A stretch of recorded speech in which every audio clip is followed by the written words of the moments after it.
I'm Ryan McCaffrey for IGN. Star Wars Battlefront, Rainbow Six Siege, Evolve, Titanfall. Besides being some of this generation's highest profile first-person shooters, they also all share another more worrying trait: a complete and total lack of a narrative-driven single-player campaign.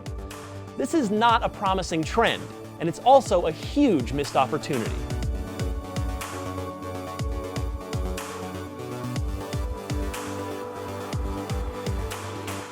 I'd have loved to have played a 6 to 8 hour Titanfall campaign that showed off all of the game's phenomenal wall running and Titan summoning mechanics in the most eye-popping ways, crafted by the same core team that brought us the Hall of Fame-worthy Call of Duty 4 campaign.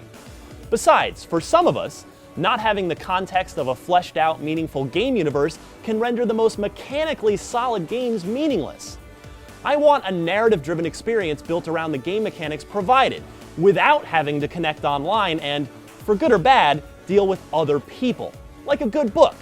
Destiny, for instance, is mechanically brilliant, but its story was a dumpster fire at launch.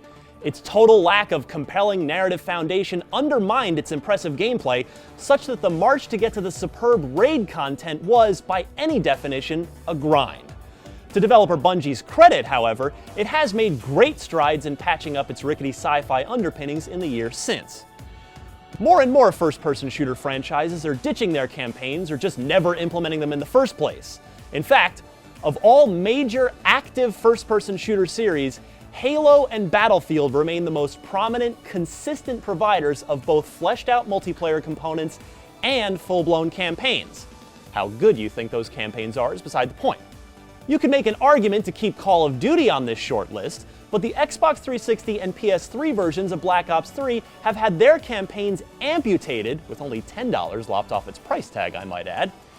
The cynic in me, not to mention Activision's historical boom-or-bust business model with its franchises and recent creation of an entire esports division, believes that the old-gen release of Black Ops 3 is a test. If customers on those platforms continue to buy the game in droves, we might see future Call of Duty titles on all platforms leave single-player behind altogether. It's a risky move for a developer to ditch the campaign, but unfortunately, the most likely reason for this trend is also the most obvious one: money. It's not that developers don't like making campaigns or are somehow trying to stick it to you. Instead, it's because a proper campaign is expensive, not just in terms of cash, but time. Whether it's an extra year of development time or doubling a team's headcount, campaigns carry a significant cost for something that most players will only experience once, as opposed to that same development time spent working on a multiplayer map that will be played over and over again. All hope might not be lost, however. Take-Two CEO Strauss Zelnick has admitted that shipping Evolve without a proper campaign was a mistake, saying, quote, "I think we came out of Evolve 1 reminding ourselves that we have to have a strong single-player opportunity. But we knew that about Evolve. We think we've developed another permanent IP. But if there were something lacking, I would say it would be that it was probably a bit too multiplayer focused, which we knew all along," end quote. Perhaps time will one day show me to be on the wrong side of history here. Publishers and developers all have extensive data on the games we play and how we play them. They know exactly how far every single connected player gets into the campaign, how many times you replay it, how many times you died fighting that boss, etc. Maybe I'm just a dinosaur, a fan of a genre that's evolved past the way I prefer to enjoy it. But I don't think so.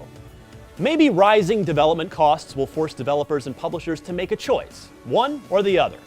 Maybe the genre will split into multiplayer-only games like the ones I've already mentioned, and campaign-only games like Deus Ex: Mankind Divided.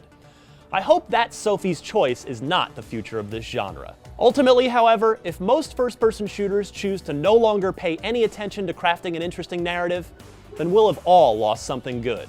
And they'll have lost me, too. For more on all things in the shooter universe, keep it tuned right here to IGN.